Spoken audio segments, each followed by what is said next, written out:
Welcome to Swiss Echoes episode 11. Today I'm joined by Aspartem, an esports specialist and project leader for MYI Entertainment. He has also worked as a caster, as an editor, as a writer, as an interviewer, as a Dota and League of Legends player, as a team manager. He's the host of Time with Aspa, and he also plays Farming Simulator semi professionally for Mind Sanity. So this guy can do everything, and there's nothing he hasn't done. Thank you for being here, Aspartem. So Well, thanks for inviting me. yeah, with pleasure. So for the first topic, I would like to talk Yeah, about tea time with Aspa. So for cool. the people that don't know what tea time with Aspa is, could you quickly explain it? Well, okay, so when I started out working for MY Entertainment, I was actually like tasked with being part of starting esports.ch, right? And in the development of esports.ch, at one point, David from the E Studios, which is the studios that many of you that are deep into esports know already, they do a lot of esports stuff in Switzerland. Um, he thought like, well, I have seen you getting angry about stuff in real life and on Discord so many times. I really wish I could just put the camera on you while you just rant about something. And with that, like some other people were like, "Yeah, that's a good idea. Let's do that." And yeah, then we just sit together and started the first episode as a test, and people like said reacted positively to it, and I found it really funny. So yeah, and the episode itself is I take a topic from something out of esports, be it nationally or internationally, and then I just complain or rant or whatever about it. Though I have to say it's a little bit different than maybe planned. As I said at the beginning, the first idea was like I just gonna rage about something because I can work up like fake anger really easily. But then when I shot the first few episodes, I was like, I really want to like explain stuff too. So just having a comically anger can maybe deter from what I would want to say or want to explain. And then I like decided to have a little bit of more calmer stuff. So we went with tea time in the end, where it's just like me looking really posh and talking about stuff as if I knew better than everyone else. And yeah, yeah, great stuff. Like the show. So the idea wasn't by you, but during Yeah, development of the show, if you could say it like that, was there some yeah. inspiration from other content creators in what direction you would go? Um, yes and no. Like, I don't even know his name, but there is like an English. Thorin? I- yes and no. There's like an English caster that or caster like he works. I've only seen him a few times. He works for a news agency or something, and he also gets like a few minutes of just ranting. And I've heard him, like big topics like I don't know the vote of Trump and Hillary and Brexit Richard and Lewis? whatever. Huh? Maybe Richard Lewis, maybe, or Wait. I just Google right now during the interview. Let's go, Richard Lewis. No, no, no, no, no. uh, It's really a news anchor, mhm. and he just went totally ballistic on Yeah. stuff, and he was standing and like getting into a rage. Like he started, and he was like, Mhm. "Oh my god, are you crazy?" Blah blah blah blah blah blah, blah, and then just blah blah blah blah, blah rapid fired it out, and that's really cool. Um, but it also has like a little bit of comedy in it because if you're getting so enraged, it's like what a lot of comedians do. Like they get into a certain energy, so the viewer that watches it also gets this energy, and it's kind of funny. And like this is one of the things, and I think he's the main guy that I watched or that I had in mind when we started back then. Um, and then I just, as I said, I decided against that a little bit because it felt weird. We had like a setup where I was sitting in a chair and we had the tea stuff that was like our first idea, like do a juxtaposition, be like a really calm environment, and then me getting angry. And in some of the videos, I actually like do get a little bit agitated, but sometimes I have to like first explain stuff, right? Like I have to first set the like the setting on what we're actually talking about and explain certain baselines before I can go to my own point. And if I would just get angry at that, it doesn't work. So I would have to get angry at, like, I don't know, people problem or drama and stuff like that. And I'm just not really that kind of guy that does that. I can get worked up about random stuff. Like we could just start about, I don't know, colors of teacups, and I could get angry in like 5 minutes about how your choice of color is really stupid and mine is really good. Uh, just for the sake of discussion. Um, but like when I did the show, it just never felt right to do it that way. Also, I was like sitting, and if I really would do this, I think you would need to stand up, right? Like you need to have like the full body thing to do the gestures and yeah, the whole charade. Yeah. So apart from explaining things and entertaining, was there another Yeah. specific goal you had in mind? Um.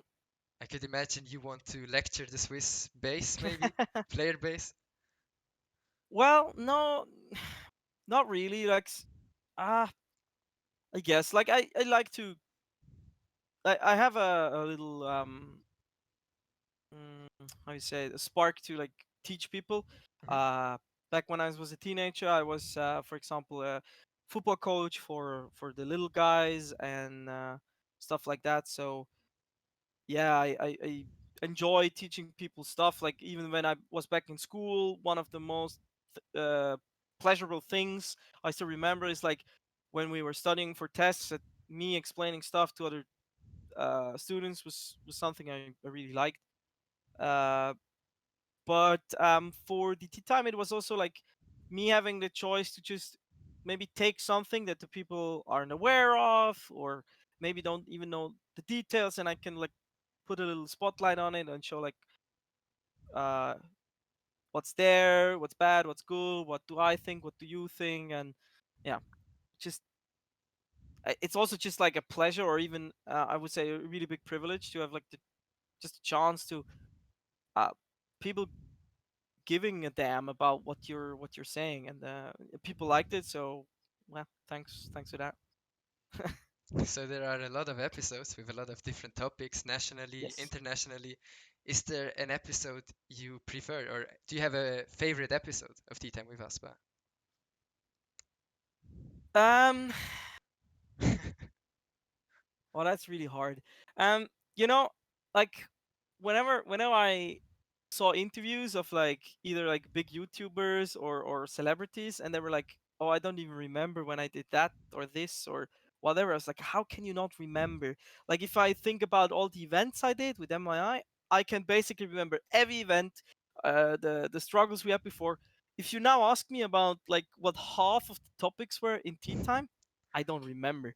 Like I prepared the stuff, I sit there, I do it, I watch it again when we do the like the post stuff where we add like funny memes and stuff, and then it's gone. Like it's really crazily gone. I like the one where I was talking about fanship Yeah, in especially Swiss esports. yeah, Just if it's only for the sentence, we need more moms in yeah. esports.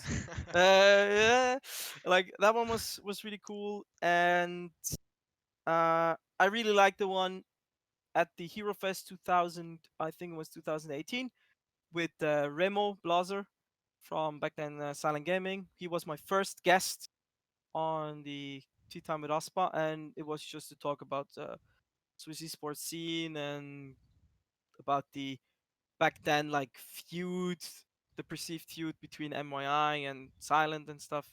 So yeah, that was a really good. Those two were really good episodes. Yeah. So there are a lot of Tea Time with Aspa episodes, but we don't know if there will be more. So what can you tell us about the future of that format? Well, back then it was just like esports.ch wanted them, and then at some point it was just like not in the schedule anymore. It was a little bit sad. I know that we have talked about it, do it in maybe a different kind of format and stuff, but so far there was nothing. I mean, I have. had talk internally in MYI that maybe I'm interested in streaming again and doing stuff on YouTube and blah blah blah. But since I'm now doing like professionally production work for MYI, my own threshold for doing stuff that I would do myself is like higher. So I would have to get all this gear like Elgatos and I don't know sound mixers and everything, and it's like a really big threshold. I'm holding myself back there a little bit. Maybe if I actually start doing this, I would really be interested in like just doing a tea time from here, from at home, just taking a topic and then talking about it. Maybe even in a live stream. Like maybe I'm not promising anything, but it's not dead. The the ideas are still out there, both at esports.ch and here. So yeah, we'll see. Okay, so let's go to the next topic, and I think Yep. you will be able to rant there because we will talk about Swiss esports content. So Yes. the the Swiss esports scene is growing and growing and Yeah. growing. And what role has content in the growth of Swiss esports? Well, one of the biggest, if not the biggest. I'm gonna talk now from the perspective of the TCS Esports League because it's one people that know me from the esports scene know that I'm really deep into that project. Like together with my colleague Connie, he's the project lead. We're like now for 2 years doing this Rocket League in Switzerland. We have amazing international casters, Digital Bacon and Eternal J, uh, great blokes. Um, and really early, like in this league and the development of this league, we decided, okay, content is really important. People need to see the players, people need to see the games, people need to see what's important. Because if we think internationally, why do I watch um, esports stuff? I watch it for good games and memes and fun. It's an entertainment, right? Yeah, So in that case, we have to get the Swiss esports somewhere where people can look at it, and go, "Oh, that's entertaining." And so in TCC Sports League, we wanted to do team videos and like funny gifs and memes and player interviews, so you see the people that are actually like training and spending their time and spending the effort and maybe sacrificing other things that they could do instead of training, and really put them forward so others can see and say, well, okay, those are great guys. And I know, like in in the tea times with Aspas, I always said, yeah, that the players have to do more and they have to push. But that's true, but it's always like a back and forth. It's a loop. Like the players need to push. The players at first need to be ready, to be willing to give their all, to go all out, to train, because at the root of it, you need to have a good game. Like even if we do all the content, if the game sucks, nobody's gonna watch it. Nobody wants to see like two gold teams play against each other, really, except for like 5 minutes for fun or something. Um, so you need to have really good players, but then when they're there, when they show up and deliver good games, you need to push them. You need videos, you need memes, you need whatever, just everything. And it's the leagues that need to do it. It's the orcs where the players play. Push them out, make interviews with them, show them in the real life, and the players themselves. Like do a stream, do something with your fans, interact with whatever. Like you need to have some dynamics. In Switzerland, it's no different than anywhere else. You just basically need to do the same thing that like G2 does with their amazing social media presence and stuff. Like, yeah. So it's really important. Games first, skill first, and then it's content, like immediately afterwards, and really, really important. so you just said that Swiss esports content is very important. So Yeah. what can you say about Swiss esports content? Are you happy with it? Or what's good? What isn't good? What's lacking? Who has to step up? Well, I say like the development and the trajectory is really good. Like a lot of teams, even smaller teams, they make like really funny videos. I know also back from the TCS Esports League, back in season 2, we had the team with Masters, and they just made a hilarious meme video where they just made a traditional like team video where they go like posing stuff, but then they just talked about each other's like negative stuff like in a funny way, and just did like crazy stuff, like someone like put showed his like bicycle and did something. I don't even quite remember what. Just just go watch it. It's an amazing video. It's like I haven't laughed that much in a long time after I saw that video. It's amazing. And just social media in general, like the teams, the organizations, uh, they're way more behind their players. They show their new players. They make cool intro videos when they sign up a new player. Uh, and it's just do more of that.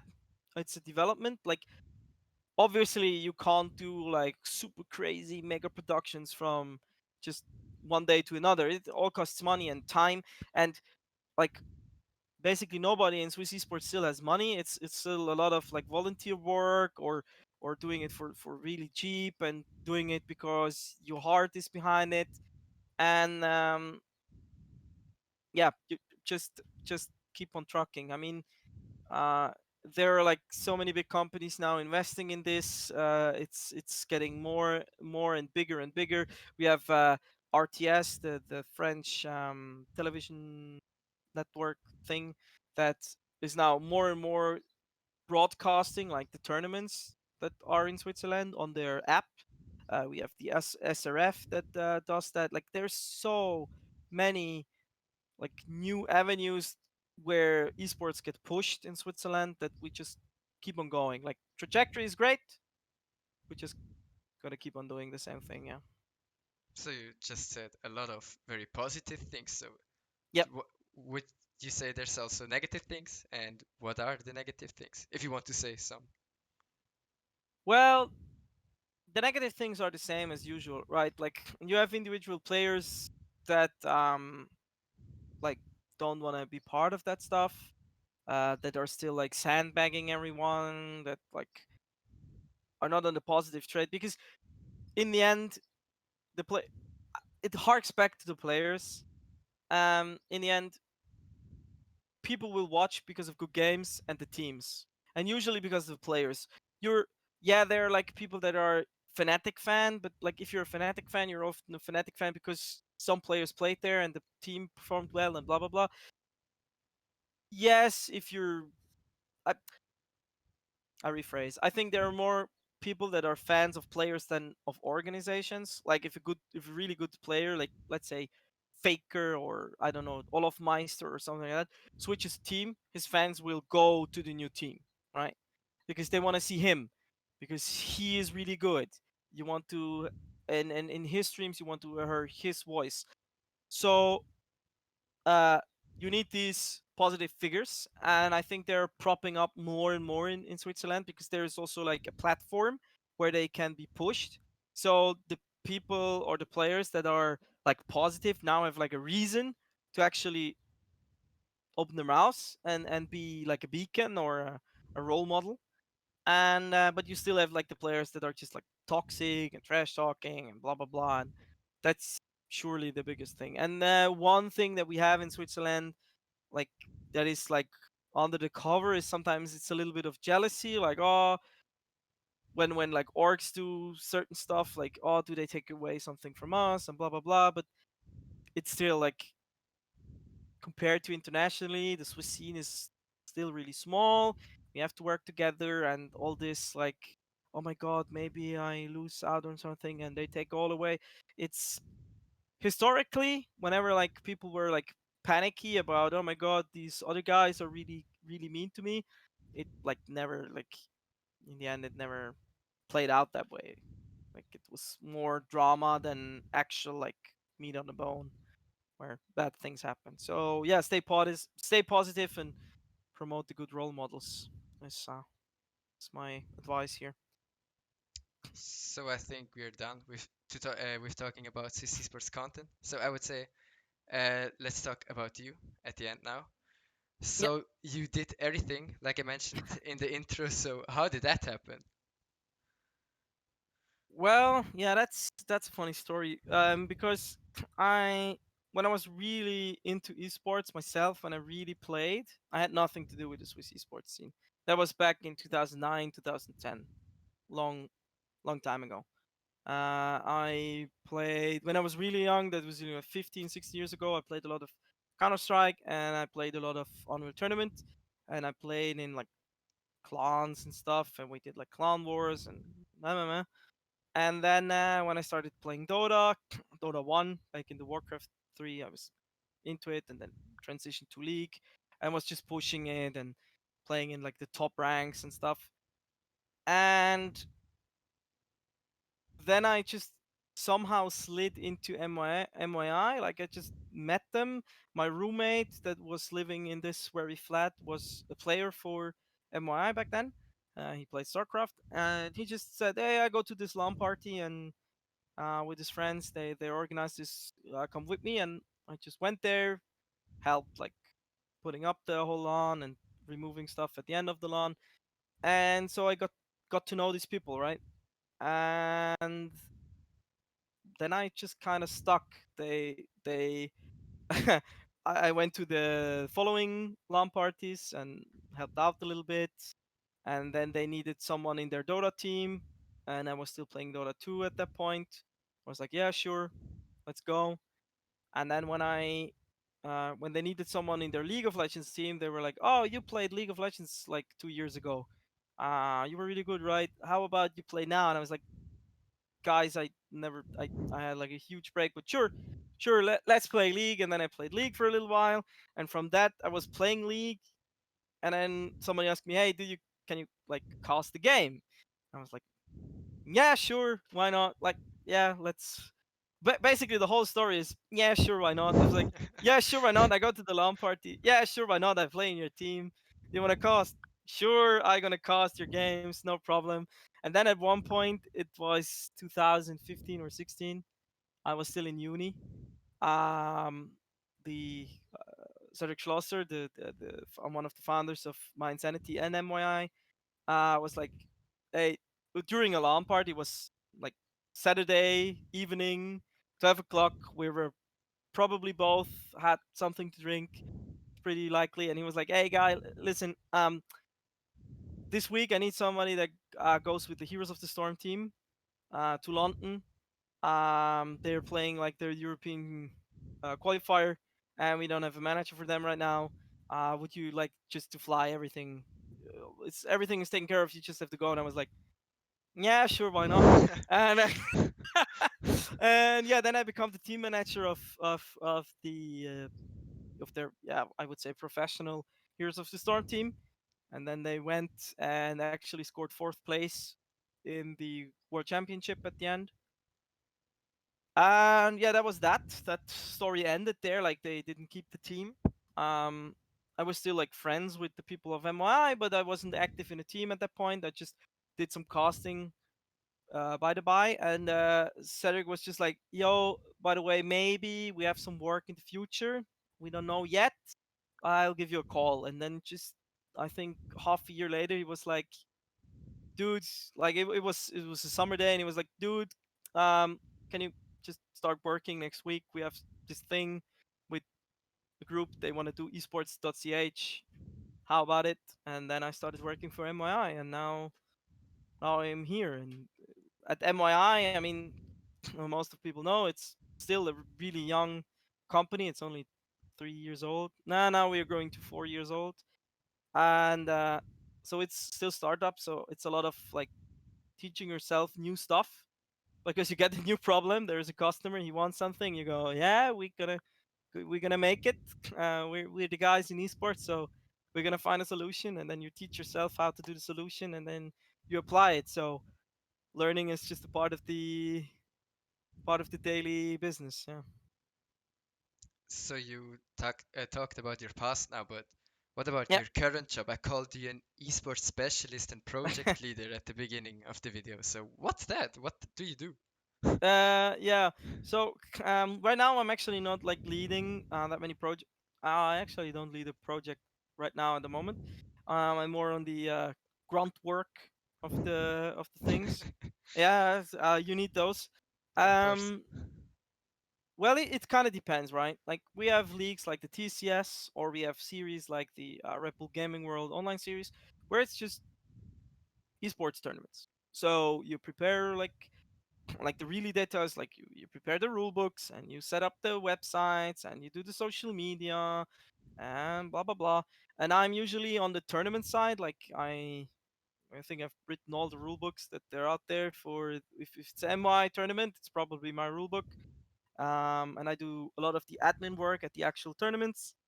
Um, and I'm usually involved in a lot of like conceptual stuff. So when we first get a new customer and they say, "Ah, we want to do this and that," I'm usually part of like figuring out, okay, what can we do with them? How do we set up like a league or whatever? Yeah. And the esports specialist part, what's that? Well, uh, I mean that's just a new title. They put that on the website. I think it's I'm I had to give the okay on this title, but I'm still not really sure if I'm really happy with that. It's as weird as like some guy once called me like an expert. It's if people suddenly tell you that, it's always a little bit awkward. Uh, I just have like played most of the popular esports. Like now with the new stuff with Fortnite and things, I like actually had to teach myself. But I played Counter Strike, I played Dota, I played League, I played Unreal Tournament, I played a little bit of Rocket League. Like I a lot of them I play tournament wise, and most of them I just play casually. My Steam library has like I don't know how many hundred games, and I've played most of them. So I just have a vast knowledge of very many different genres and games. And I've seen the side as a player. I've seen it as a coach. Nah, not that much. Nah, coach not really. I've seen it as a player, a broadcaster, a manager. So I've seen a lot of sides in the esport thing. And the other thing is I'm just around for a long time. Like I've experienced a lot of esports history, I would say, like a lot of the amazing moments in the various tournaments I've seen. And uh, I mean, I always get told I'm the grandpa with only like 31 or 32, which is a really funny thing if I talk with other friends that in my age group and they're like in their jobs where they're like the youngsters, and like the 50, 60-year-old go like, you just first have to get more experience. And like in esports, everyone goes like, Aspa is like, look at him. Why is he not coming with like the the rollator? I don't know. Uh, so yeah, it's I think it's a mix of having a lot of experience both in like time frame and just a lot of topics that I can cover. That's why they call me specialist, I guess. So you did everything, like I said in the intro, and you just mentioned. But is there something you have done and you would like to do again? Yeah, like the team management stuff for the Heroes of the Storm team, that was really great. Like it was especially great because it was a good team, not only skill wise, but the people like Hazuops or Nurok and Bloomby. They were all really great people. A lot of them, or especially Hazuops, I think a lot of viewers will probably know him. Is like one of the He's nearly as old as me, and he plays like professional esports for like more than a decade. Probably he started with like 14, so he's approaching like 2 decades of professional esports playing. And and then going to all the big tournaments, like going to the DreamHack, going to Gen Cupping and stuff. It's just a great experience. Like you meet all those great people that are all have like this drive, like all the professional players that are really playing at those high ranks. They all have like this fire. And then you meet all these broadcasters, and they also don't get in these positions by just slacking off. And then you're just sitting there and have a talk with like Red Eye and like the owner of Fnatic and Dignitas and whatever. Like it's a cool experience, like being behind the scenes, and also just like being there for your team. I really enjoyed the team manager stuff, and I can see me doing that in the future again. So is there something, maybe there isn't, but is there something you haven't done and you would like to do in the future? Um, well, yeah. As I before spoke, I haven't done like coaching. I'm not sure if there will ever be a time where I can do this as like coaching for a specific game, because like now I'm out of the loop of the most games. Like I'm not playing competitively a specific game, but I don't know. Maybe I can coach people about how to do esports in the background. Maybe in the future I can do coaching in terms of being an admin or whatever. Like just coaching, as I said before. I like teaching people new stuff and opening their horizon to amazing things. So yeah, I think that would be really cool to do in the future. Okay, so is there something you would like to say at the end, Aspa? Send me nudes on Twitter. I already, I don't know when this episode goes off, but when we recorded this, I made a tweet. Send me nudes. So just check out my Twitter, and I really enjoy having more nudes. And well, just thank you for having me. It was a pleasure. The And same. guys, just support the Swiss esports scene. Watch your content creators. Come to the events. It's really a cool community. Um, Lots of funny people, lots of great people, and if I would be happy if I would see more people actively participating in this great community. So super. Thank you for being here. So to the viewers, don't forget to support Aspartem. Follow him on Twitter. I know he likes that. Send him nudes or nudes PG-18. It's with Pengu. And why don't you watch an episode of Tea Time with Aspa? Maybe the one about moms.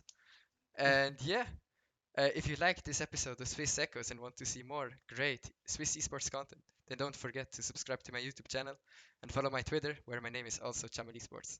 So thank you very much for watching, and until next time.